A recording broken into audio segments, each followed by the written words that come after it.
Welcome to the Parish Art Museum podcast, where we aspire to provide opportunities for learning, sharing, and celebrating the many innovative and pioneering artists who call the East End home. Come back each week to find new and impactful experiences in the arts. Welcome, everyone, to Friday Night Live from the Parish Art Museum. I'm Terrie Sultan, the director of the Parish Art Museum, and I'm very thrilled to welcome you to one of our fireside chats. I was just talking to a colleague recently who said that this was a really wonderful way to have these kinds of conversations because it feels like we're just in your living room instead of being in a big auditorium with 200 people. It's just like András and I are with you, having a glass of wine and just talking. I do want to thank our sponsors that make these Friday Night Live chats possible. Bank of America is our presenting sponsor, the Corcoran Group, and Steve and Sandy Pearlbinder. With me tonight, calling in from Bellport, is András Szántó, who is a cultural strategist, a sociologist, a writer, a researcher in the fields of art, media, culture, and policy. He is the former director of the National Arts Journalism Program at Columbia University, a program that went from 1997 to 2005, which is where I first met András. So we've had a long and fruitful relationship, collegial relationship. András has written extensively. His essays and editorials have appeared in the New York Times, the Wall Street Journal, Art Forum, ArtNet, the Art newspaper. And through his company, he consults on programming, strategic initiatives. And what we're going to talk about tonight is this idea of new strategies for the new normal. András, tell me how it is that you crafted this editorial that recently appeared in ArtNet that has apparently gone viral around the world. Well, thank you, Terrie, and thank you for everyone for joining. And, like every museum director and like every museum staff, I want to applaud all of you. I know these are difficult and complicated times to navigate. And here on Long Island, we know we've had our share of difficulties, and we're all looking forward to the parish reopening, hopefully as soon as possible, so we can spend wonderful times there.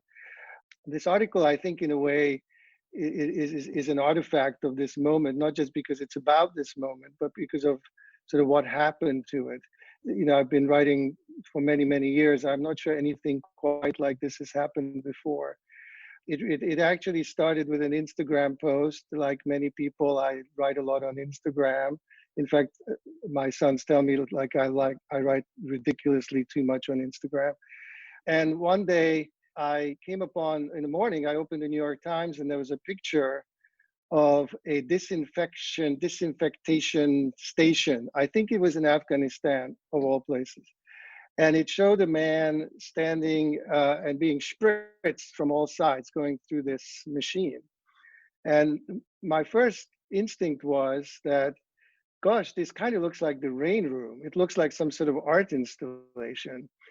And this is sort of a few weeks ago. And so I jotted down on Instagram very quickly a few ideas about some of the things we could be doing to really begin to get our heads around what it would mean to reopen museums. One of which was that we could have these kind of almost like experiential, maybe get artists to do that, like that would be kind of cool, but it was one of maybe 5 or 6 points.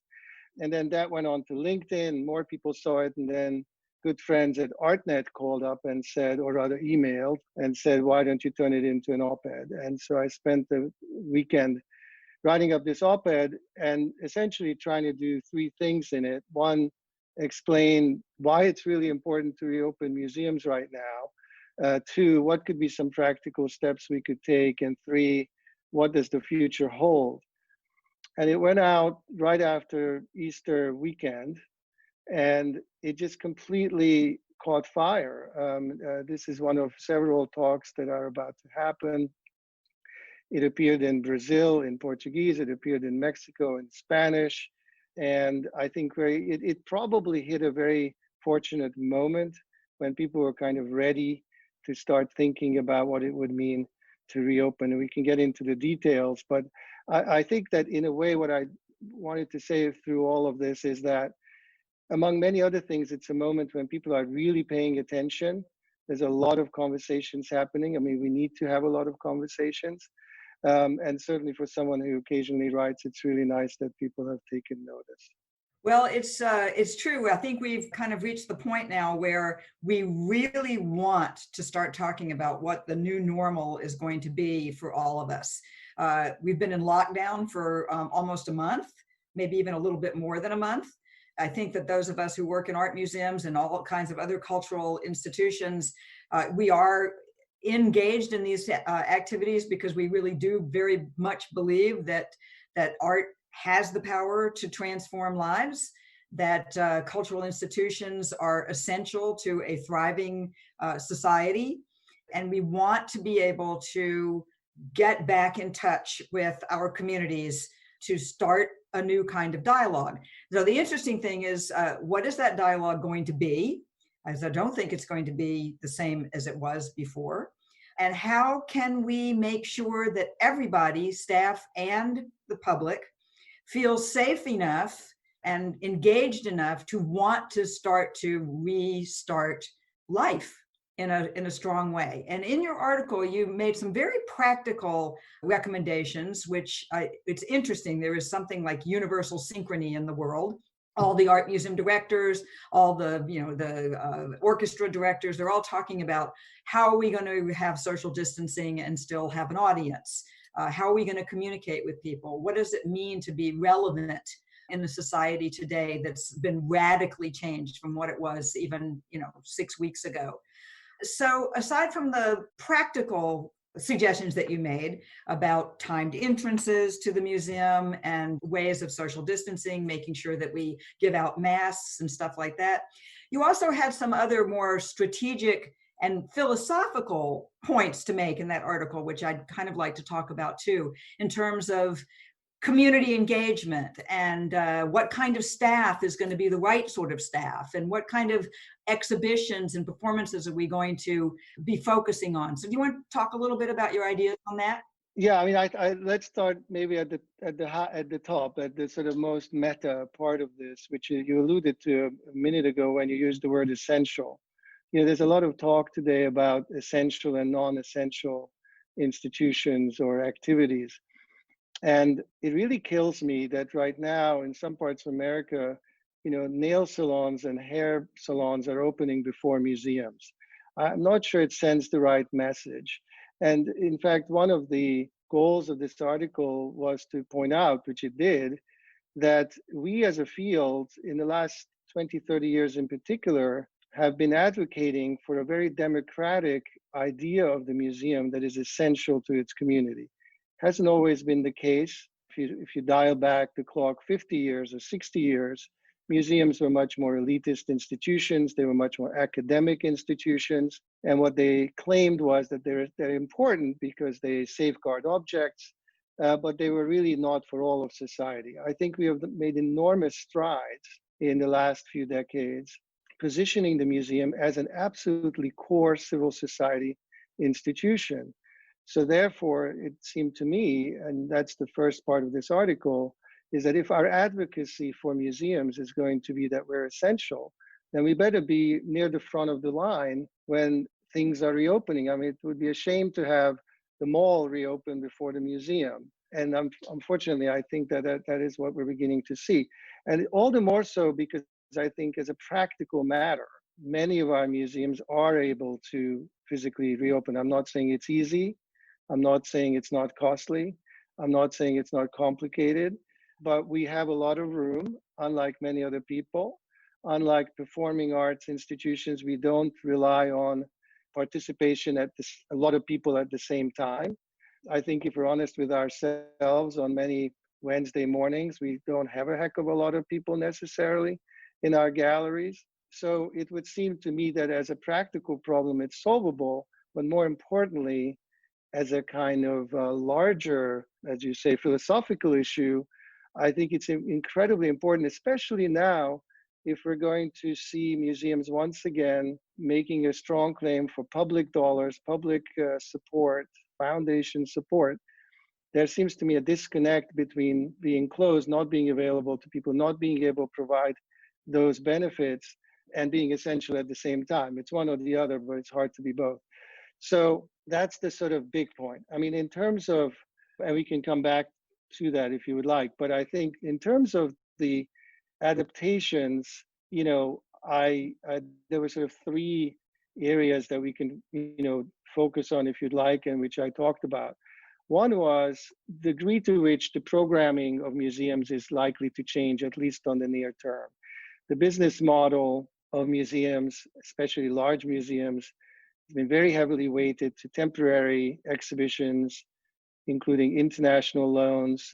Many of your viewers here today know that every major object that comes to a museum from another museum, you know, is going to come on a plane. It's going to come with a chaperone as a museum staff member that has to come with the object. And then, of course, you have galleries crammed with people to look at these precious things, and they're extremely expensive. So one of the things that is unfortunately likely to change, that those types of exhibitions will be fewer and far between. Every museum director now has to cut, and you cut the most expensive things first in general. The second sort of big area has to do with staffing, and we can come back to this. This has been a very difficult time for museums. We have seen announcements, and we are just beginning, I think, to see the tip of the iceberg of announcements of museum layoffs and furloughs.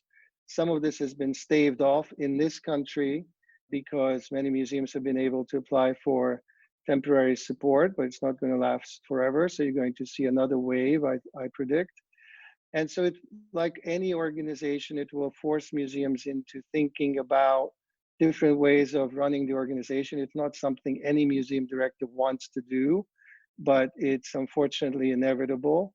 And truthfully, there are some things on the to-do lists of many directors that maybe this crisis will precipitate, you know, as somebody in the Obama administration famously said, never let a crisis go to waste.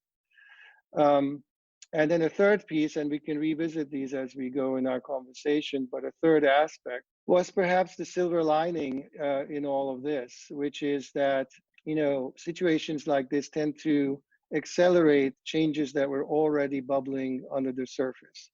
We are manifesting this in this very moment. We are demonstrating that we can have a meaningful interaction using this technology, as almost probably everybody who's listening has been Zooming all week with their colleagues and family members. It turns out you don't always have to get on a flight to go to the other end of the world to close a deal or make a speech or whatever your reason is. And so those types of changes will accelerate. And in the case of museums, I think what we're seeing and likely going to see is an acceleration of a kind of a new museology, which has been on people's lips for a long time.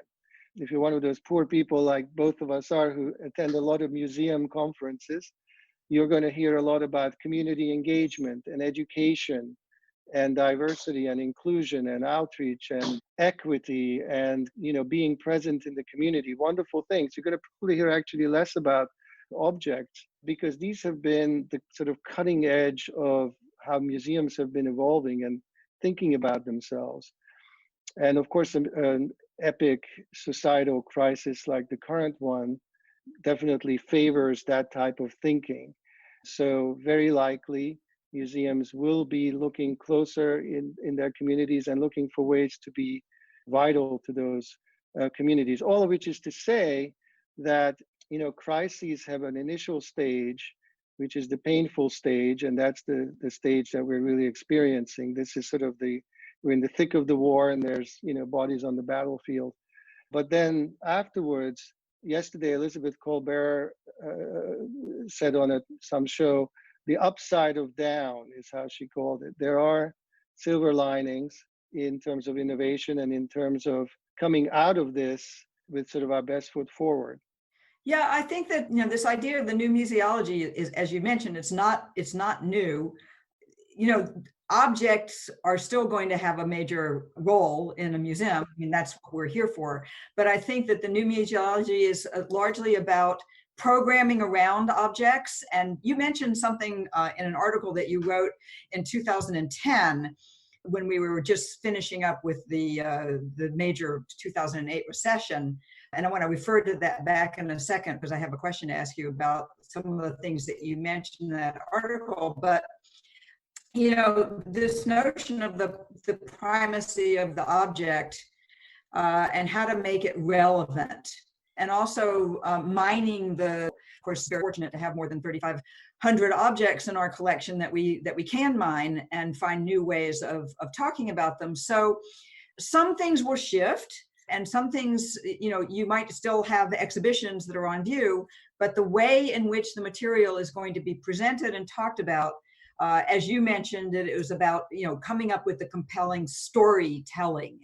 You know, what is the story that these objects have to tell to us, and how are those stories relevant to our lives? And I remember when I was a little girl, when I started visiting museums, and of course, there really weren't any didactic labels that went along with pictures in museums very much. It was, you know, here's a picture, here's the title, here's the artist that made it, and everything else you're supposed to make up for yourself. And I remember that there was a time when that started to change. And then it's like, who is telling the stories? And how does the community become part of the framework of the narrative? And I think that is where museums like the Parrish in particular, that are leaner, meaner little fighting machines, we're like skiffs instead of frigates, or, you know, we're not the Exxon Valdez. We've done a lot of work, especially through our curator of special projects and Arts Reach, Corinne Ernie, with town halls and storytelling and finding ways to give the community voice to how they're going to interact with our objects. Of course, you have to be open in order for that to happen. And you have to find a way to make people feel like they're stakeholders in the institution that you have.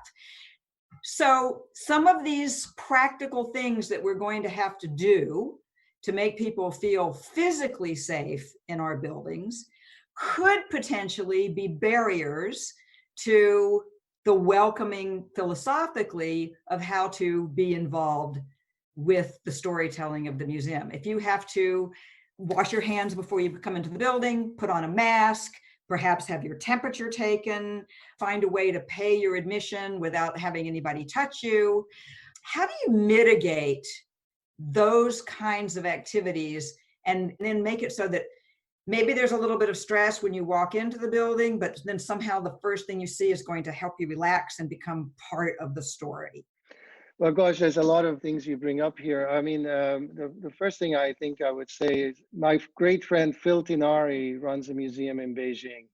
And I talk with him a lot these days because they're actually opening their first exhibition. And the other day he said, it's not so much that our roles that are changing, it's how we occupy those roles as museums.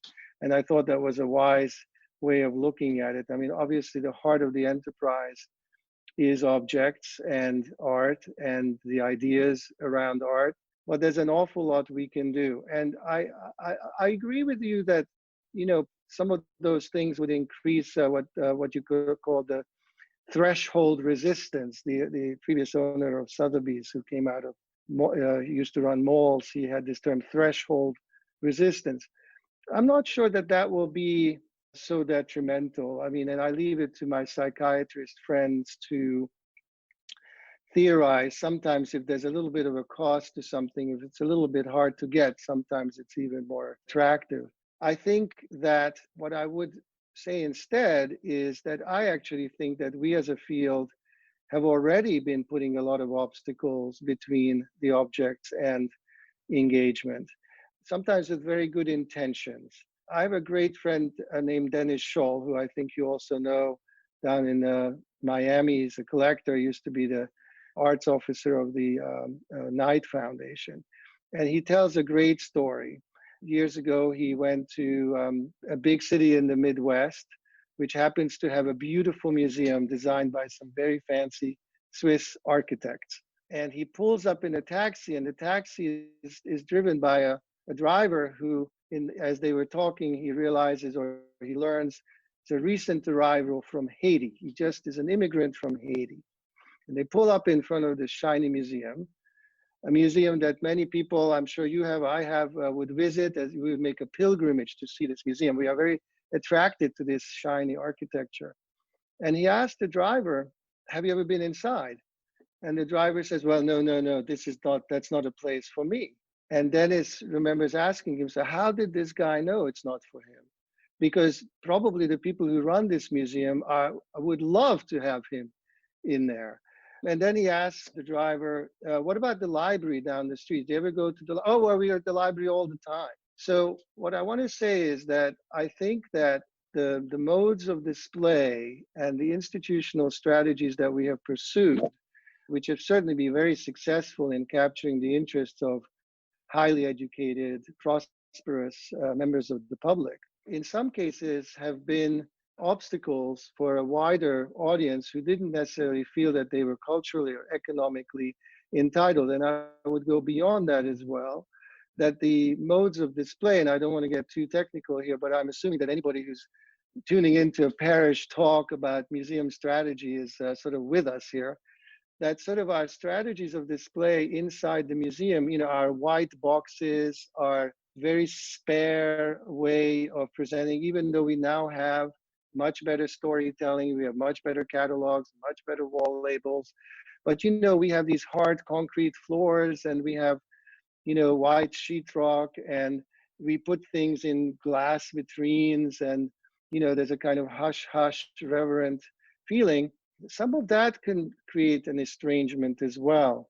So yeah. I think that it's really part of a larger package. And if we are serious, as we want to be in terms of engaging a broader audience, we probably will see us pivoting more in the direction of a more experiential museum, a more participatory museum, a museum where you could talk back, a museum where you could perhaps even suggest, God forbid, what goes on view. And in this respect, you mentioned that in an earlier life, I used to work in a journalism school, and I was trained as a sociologist, but I ran this think tank for journalists, and that was at the time when the media were being massively disrupted. And, in the 90s, when really the internet disrupted the media in a way that we in the museum sphere, we really haven't been disrupted in the same way. What happened? Until that point, what was the news was decided for you by the editors of the newspaper. You got the newspaper in the morning, you were lucky to get it, and if you didn't like it, you were free to maybe write a letter to the editor, which weeks later perhaps, was run if it was deemed to be, sufficiently erudite or whatever. And that was about it. Fast forward a decade. The editorial product of even the best newspapers now is based on a very deep understanding of what are the things that the audience actually resonates with, that is interested in. Now, obviously, along with that comes anxiety about sort of the race to the bottom, and all they will care about is the Kardashians and so on. But in fact, that's not what happened. The New York Times today is a much bigger, much more widely read publication than it ever has been. So when I think about these issues that you raise, I really think that it's not about whether you'll have to clean your hand with Purell or wait in your car until your number is up to come in. I think it's what happens inside the gallery. Who's talking to you? Are they talking at you? Are they talking with you? Are they listening to you? Are they putting on art in which you see yourself? Are they telling stories in which you discover yourself, your community? I think that will far outweigh any physical inconveniences that we may put in the way of the museum visit. That's interesting. I just want to let everybody know, first of all, we have more than 130 people with us in our fireside chat tonight. So I'm hoping that you're enjoying the intimacy of this way of talking. There is a Q&A button at the bottom of your screen. If you want us to address any particular issues, please go ahead and use that.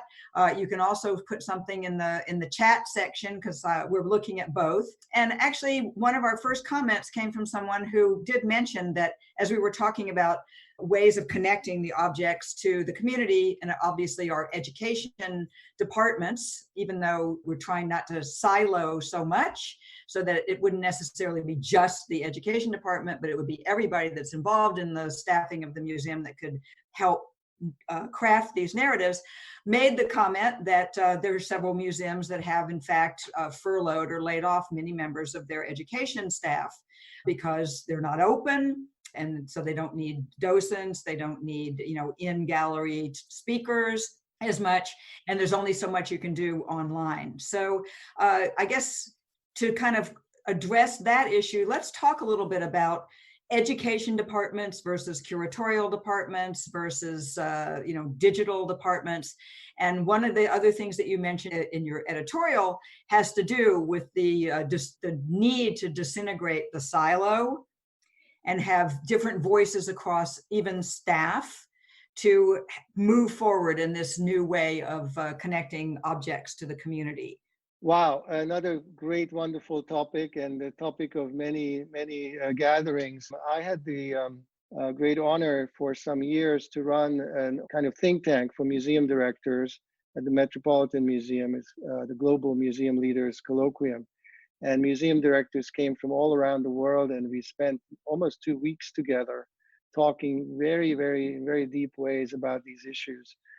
And I can tell you that irrespective of the fact of whether they were from India or from Germany or France or the United States, museum directors, particularly museum directors focusing on more contemporary art, encyclopedic museums are fairly rare in the world, really struggle with the disjuncture between the legacy structures that have perpetuated in the museum field, which segment culture into different sort of departments, which are long ago deemed artificial. And if you go to a university today, Yale has even started teaching.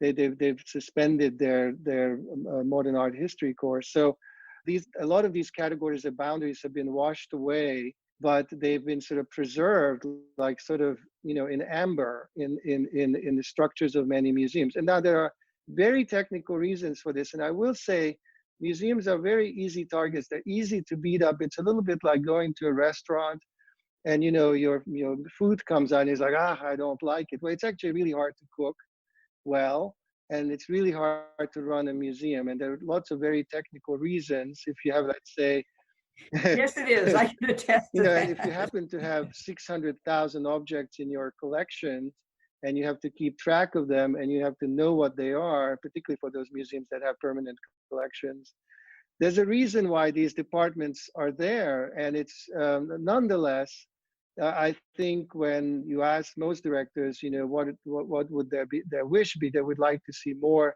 permeable boundaries between these so-called silos. They would like to see more lateral thinking. They would like to see more cross-cultural interaction. If you see what MoMA just did in its really very extraordinarily progressive rehang, you see some of the results of that thinking. So yes, I think that is a good thing. Easier said than done, but it's a good thing. But then immediately with that comes, I think, this question of education. And I would almost put digital education and marketing together, because I think one of the other issues that museums struggle with is that there is still a museum culture in which the sort of core curatorial product takes absolute primacy. And then very often, implicitly or explicitly, it's understood that it's sort of the job of the educators to sort of push that out or share that with the public. It's the job of the marketing department to make sure that people show up. And it's the job of the digital department, after all that is a given, to make sure that that's, sort of pushed down the digital channels. Now, it's not the way the commercial world works anymore. And there are pros and cons to all this. But I think that in the real world, and by the way, there are many reasons why we don't want to just equate the museum with the real world, many reasons. But in the real world, when you're in the more commercial side of the world, you are much more consumer driven.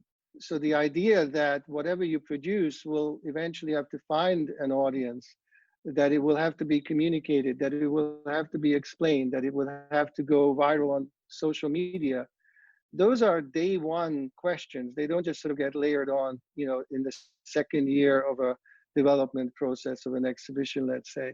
So I think that it would definitely benefit and does benefit museums when the education department, the conservation department, the marketing department, certainly technology and digital media are really pulled into the sort of core level, so that they're not just seen as sort of the outer ring, so to speak, of the enterprise. So this is a lively discussion in different institutions, because everybody wants to activate the collections. I mean, among other things, right now we are living in this sort of golden moment of digital activation. I mean, everybody has sort of rushed into digital, and I think what we will see is, it has really sort of driven home the fact that digital engagement is absolutely essential to the survival of the museum. And I think when we come out of this, those who are in charge of digital engagement in museums will find their prestige inside the organization elevated, because we've realized just how essential they are. And this is certainly the case for education. I think actually education, museum education, is one of the most misunderstood areas of the museum. Most people think it's about kids doing finger paintings. And in fact, it's an incredibly lively and vibrant area, and also with a very strong digital aspect. And mind you, even museums that have been criticized for disengaging with their education staff, in many cases have at the same time made available unbelievable amounts of educational programming free of charge to the public. So this is one of the stories that will unfold over a long period of time.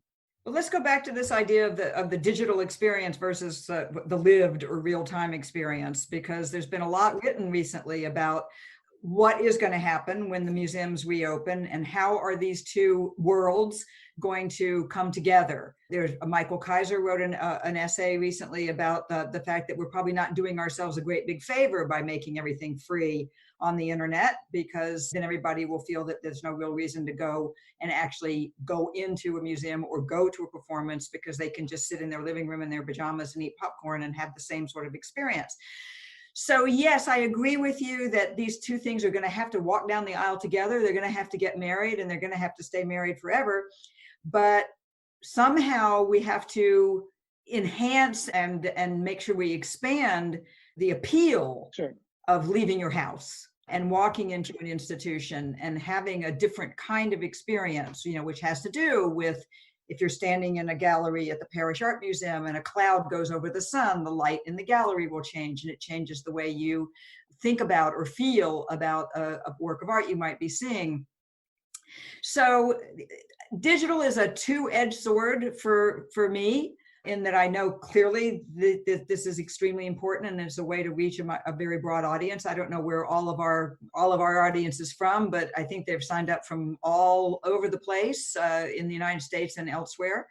So how are we going to balance those two scales? I think very successfully. I'm an absolute optimist that, if anything, providing mediated experience to an unbelievably large public will only increase the appetite for those luxurious and deeply spiritual and meaningful moments of direct engagement with objects.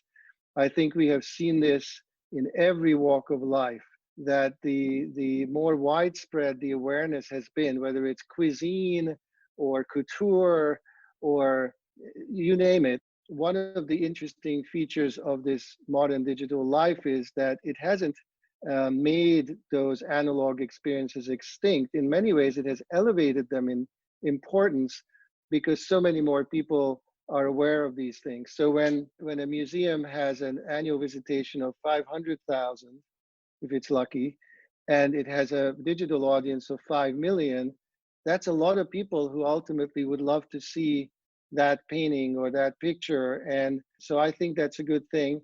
And I've no doubt that people are absolutely able to differentiate between, and by the way, just as this crisis is showing us how important this engagement it is, it's also showing us the limitation.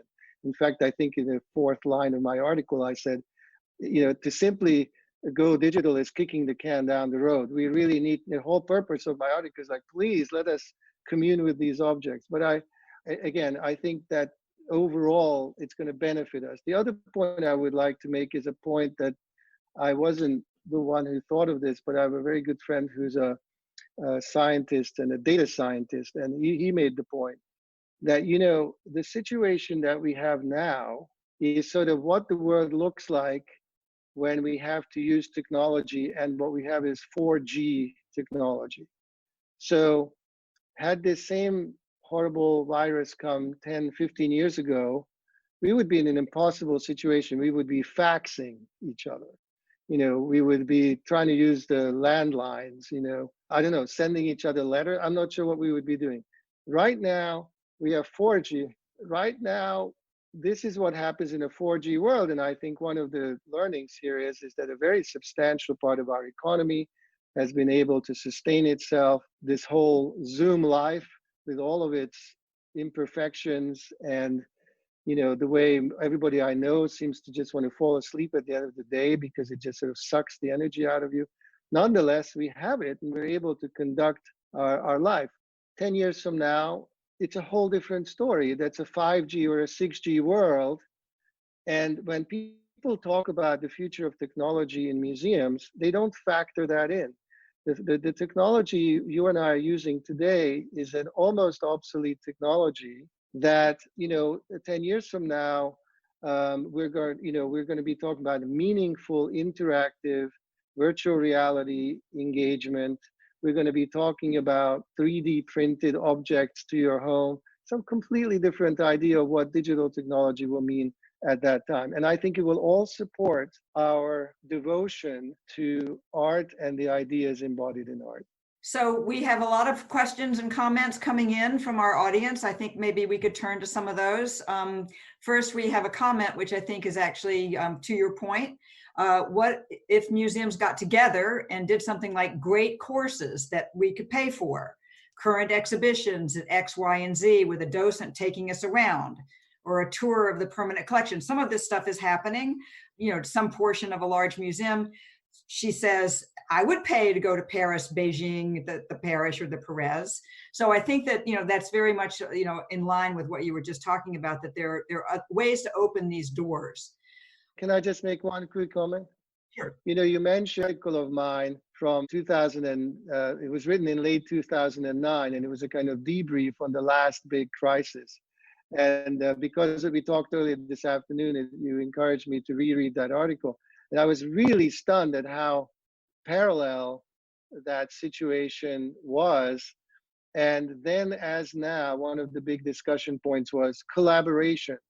And of course, our field, there is a lot of collaboration. There's a lot of collaborative programming, exhibitions, and so on. But I think there's a lot more that could be happening. And the ultimate form of collaboration, which is not a pleasant one, but which we may see, is mergers of museums. We have museums that will sooner sort of barely stay alive than consider merging with another cultural institution. Still very rare, but we may eventually see more of that, especially if the rebound is very slow. So we have another comment regarding practical near-term opening. He says museums could take the cues from destination entertainment, like Disney or sports venues. And philosophically, museums could grow tremendously through the comfort and level of familiarity that everyone worldwide now has with the ubiquitous media and video dialogue. So, as we're doing these kinds of programs, the more people get used to seeing people from the parish, things at the parish, or any other museum, would be more habituated to coming. Are museums positioned to harness this new familiarity? I think a few, he says, but should a management team focus their mission content in this way, it could greatly expand resources and brand. Expanding will enhance the opportunities for physical presence. Well, I'm curious what you think, but I mean, I think there's a generational change as well going on in the field. And I think that these ideas are more and more palatable. And in general, I think the idea that the museum is not, sitting on top of Mount Olympus, and that it has to sort of speak the language of the present day, both in terms of what it's talking about and how it's talking about it and how it's engaging. These are things that are constantly discussed. I think what's remarkable is that there's a certain amount of inertia and even sort of caution. I think that museums are, it's often said they're inherently conservative, and partly because one of their functions is to conserve culture. Often I think the reluctance to sort of try out these ideas stems from a kind of cultural perfectionism. I think that it would be a good thing for museums to be more willing to sort of try out ideas and hand over the keys to different voices and different people, even if the outcomes are not always perfect. I will say the one difference we do have compared to sports is, again, we don't all have to show up at the same time. I think that's going to be a good thing. And lastly, I should say that for years, those of us who sometimes advocate for the arts, we make the point that in fact, live museum visitation is higher in most countries than live professional sport event visitation. I'm not saying that mediated museum visitation is bigger, but actually more people actually go to museums than professional sports. I'm going to this is kind of a question for me, so I'll try to answer this as best I can. Someone is asking, if I would take a moment to talk about the practical operation of the museum when it opens. First phase, what does the staff look like? How much of the educational and front of the house staff are employees that have been laid off and furloughed, and how do we re-engage with those volunteers so vital for many in a small and medium-sized organization? So Maria, I'll try to answer as best I can. We have a task force of staff that is looking at exactly all these questions. What does it look like the day that we open our door? Are people going to be wearing masks? Are people going to be washing their hands? Is it going to be timed entry? Questions about the front of the house staff and security. Those are people that are furloughed at the moment because we don't have, the public in the museum, but we continue to engage with those employees through staff meetings and conversations. And of course, we're hoping that when the time comes, we'll be able to bring everyone back. What they'll be doing and how they'll be doing it could be very different, and job descriptions are probably going to change over time. But these are all questions that we're just coping with on a daily basis. Hopefully that, I realize that that's not a very detailed answer, but it's about as much as I can say right now, because we're still trying to work out exactly what that's going to mean. Another question was about the hierarchy of digital and real life barriers to entry. More engaged in exclusive or personal programming for members and patrons versus less for the general public. I would say I don't think that the Parrish or any other museum would want to actually make a silo that would be more about personal engagement with members and patrons and less about the general public. From my point of view, I think it would be probably weighted more towards the general public, but also creating special kind of programs for donors, more or less like we do now. But if we're going to talk about the importance of the museum to a real functioning society, it has to be about all of the members of the society. And today's member of the general public is tomorrow's high-level patron and maybe trustee. Every trustee that I know, really the most active people, the people that I've come to know over the years who give significant money, you ask them about how they got involved and they'll say, I was a poor kid, but I went to the museum, or, my mom took me to the museum, or whatever. So I don't see too much of a discontinuous aspect here. I think there's a kind of ladder of engagement, and one hopes that people get more and more involved. I do think that regardless of whether they're patrons or members of the public, we can do more to invite them in. So one of the, earlier we talked about the way in which we create a bit of a distance between us and our audience, where sometimes not intentionally. And one of the ways we do that, for example, is we reveal very little about how our exhibitions and programs come about. They sort of come out of the kitchen, beautifully cooked and presented. And in recent years, some museums have been starting to do, I think, a much better job of sort of showing, what happens behind the scenes. And what happens behind the scenes is super interesting. Conservation and preservation, super interesting. Storage, open storage, a lot of things are super interesting. And I think museums are, looking for ways to invite people in. Like many other type of institutions. I once wrote an article about this and compared the museum to a fancy restaurant and said, well, 40 years ago, if you had said to a 3-star Michelin chef, break down the wall between your kitchen and your dining room, he would have thought you're absolutely crazy. It would have been like an insult. And in fact, that is exactly what happened. The walls, now you can go to many restaurants, you see the gleaming kitchens. And as I pointed out in that article, not only is there now great public fascination with cuisine, but the kitchens are much cleaner than they used to be. So I think we all benefit from this. Here's, this is a really good comment here, especially in light of your former life in the art journalism program. In terms of making spaces comfortable and welcoming and familiar to people, speak normal language that the public can understand. Insist that articles, essays, didactic labels, catalog introductions are intended for what is now thought of as the general public. And that's written in a manner that, I love this, that doesn't make the reader feel like an Alzheimer's victim. It's not just the language. We have a wonderful community here in Belport. I should probably tell you that we're actually a mile east of Belport. We're in what is called Brookhaven Hamlet. We have a very lively art life here. Malcolm Morley used to live down the road. I'm actually speaking from the house that was owned by the philosopher and art critic Arthur Danto. We have a gallery in town, Marquee Project, which has an exhibition facing the street right now. We have a wonderful art collective named Auto Body that actually did something, I think, with you.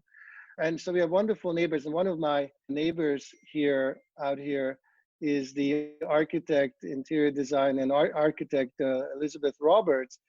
And we've been having wonderful conversations with her about the interior spaces of museums and often how unwelcoming they are. So there's the communications in writing, but there's also the physical aspect of museums. So, here's a thought experiment. What would a museum be like if it was more like Soho House? A place that... What maybe you should say what Soho House is for people. Oh, right. So Soho House is sort of like a club. It's like a very hip club, and it's also kind of co-working place. And you can go there and you can meet clients and colleagues and friends, and you can have food there and you can work there.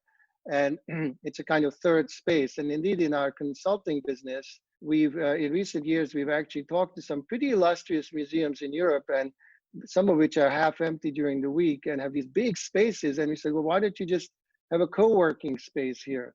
But generally speaking, when you go into a museum, one of the things that's really hard to do is sit down. I mean, you could go to the cafeteria, and if you're lucky enough to visit the Parrish and it's a nice day, you can be out there on that beautiful long terrace. But truth be told, we're not very welcoming. And again, I think that this is a manifestation of an institutional attitude. The Gardner Museum in Boston, and I think a good friend of mine from the Gardner team may be on this call, we'll find out. They have this wonderful place called the Living Room. When they were renovated, when they got their addition, it added, the wonderful architect added this space called the Living Room, which is not educational space, not curatorial space, not food and beverage space. It's a communal space with comfortable couches and plants and books and Wi-Fi. So what I would just like to say, and again, in our work, we talk about this a lot, that just because it's a museum doesn't mean it can't be comfortable and welcoming. And I think it's not just language, it's all of those surfaces of engagement that we need to think about. Well, and that brings me to another comment that was written in as a way of expanding museum offerings and exposing more people to art. What about museums installing small exhibitions in places that people go to for other reasons, like coffee shops, post offices, or even food stores? Art in unexpected places is educational. So there's two sides of the coin. You're saying, you know, I've been to the living room at the Gardner, and it's actually really wonderful, and you don't ever really want to leave because it's so comfortable. But is there something about moving outside the museum that is something that museums should consider, or is it the idea is really to kind of still try to think of the museum as a different kind of third space that you would come to deliberately to have a particular kind of experience, as opposed to I'm going to get a cup of coffee and oh my goodness, there's an installation there of artwork from the parish. So I think that depends on what kind of museum you are. It's not something I would necessarily advise for the parish to do, because I think of the parish as a destination museum. It's I go to the parish because I want to have this experience of the garden and so on. But I do think that for a museum in a major city, it could be a very, very good idea. In fact, we have clients who are pondering these issues. And in fact, already years ago, particularly when gas prices were high, I think there's an outfit called the Institute for the Future of Museums, or forget their name. They talked about the fact that, and you saw this in LA in particular with LACMA, that when you have a big city, some of these big global urban, places like LA, or you name your Mexico City. I see that we have somebody online from the Anthropology Museum in Mexico. These are monstrous cities with horrible traffic. So absolutely 100% it makes sense to think about having these outposts. We had it in New York, even the Whitney used to have them. It really depends where you are and who you are. Lastly, I should mention that if anybody has recently traveled through the airport at Schiphol, I'm not saying this year, but in Amsterdam, at the wonderful airport they have, the Rijksmuseum in Amsterdam for many years operated an outpost at the airport. And I always thought, well, what a great idea. People are bored, all sorts of people are coming through. The Dutch are very creative that way. So I think, of course, now we all have an outpost everywhere because of the internet. But I do think that for the right kind of institution, having those types of satellites, even and this was the case in LA. If you are in one part of the city and you could create a satellite in another part of that city where maybe you have a very different socioeconomic context, that could really help you deliver on that mission goal of engaging the wider community. That community may not come to you, so you go to that community. It's a very powerful statement. Well, I know that actually Michael Govan had and maybe still has plans for opening those kinds of satellite institutions in various neighborhoods in Los Angeles. It does create some interesting questions and challenges about staffing. The storytelling and the narrative as it relates to the area that you're in, but it's an interesting question. I should also mention just one more thing, that I'm a big fan of a museum in Holland called the Bonnefanten Museum. It's a terrific museum in Maastricht. They have they're very innovative director there. But one of the things they do is they do a pop-up, well, not this summer, sadly, but they do a pop-up every year at sort of their version of Lollapalooza, like the local big music festival. And there's a pop-up version of the Bonnefanten Museum, which, by the way, has Renaissance and contemporary works. And they do this pop-up because they believe that if they want to engage a younger audience segment, they need to go where those young people are. And it's tremendously popular and ends up bringing back young people to the museum. Corinne Ernie has reminded me, in terms of taking art outside the museum, that we do have a program called the Parish Roadshow, with Autobody actually participated in that particular program, where we do work with artists and commission them to do installations and exhibitions in unusual spaces outside the museum. So we are, and as a matter of fact, when Autobody did their project, they had pieces in fish stores and all up and down the whole highway. We're about ready to come to a close, and I want to thank everybody for participating, and the questions and the comments you sent were really very, very good. I'm hoping that everybody is on pins and needles and waiting for the parish to come back in real life, but that you will continue to participate with us on Friday nights, these live chats as we go along. András, do you have any parting words for our audience in terms of what they should be thinking about for the near future? Well, everybody should support their local museum. That's obvious. I think that, in 2000, and I go back to this article that I reread today, it was really so surprising.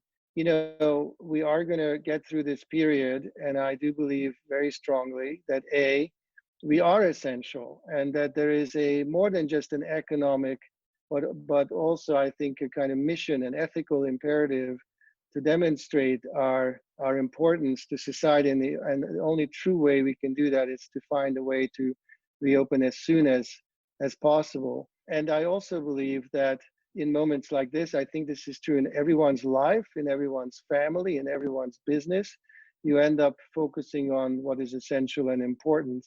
And therefore, I'm quite optimistic that going forward, we will see a strengthening of some of the very, very progressive innovations that are happening, including in wonderful institutions like the Parish, which I look forward to visiting in person very soon. Thank you so much. This has been wonderful. Thank you for spending so much time with us tonight. Lots of food for thought. And when people start coming back to the parish, you'll see that some of the things that we've talked about tonight will actually be realized in real time. So thank you all very, very, very much for coming. And I hope to see you all again very soon. Thank you very much. Take care. Bye.